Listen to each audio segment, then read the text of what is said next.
صحت الأمة من غفلتها. صحت فعل ماض يا أستاذ، ولا على أمل أن يعود. والتاء تاء التأنيث في أمة لا تكاد ترى فيها الرجال. الأمة فاعل.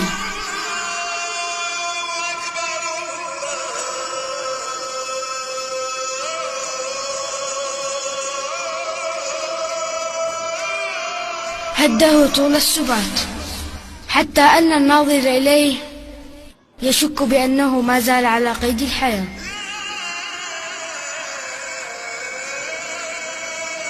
من حرف جر لغفلة حجبت سحبها شعاع الصح. غفلتها اسم عجز حرف جر الأمة على أن يجر غيره. والهاء ضمير ميت متصل بالأمة التي هانت عليها الغفلة، مبني على المذلة التي ليس لها من دون الله كاشفة.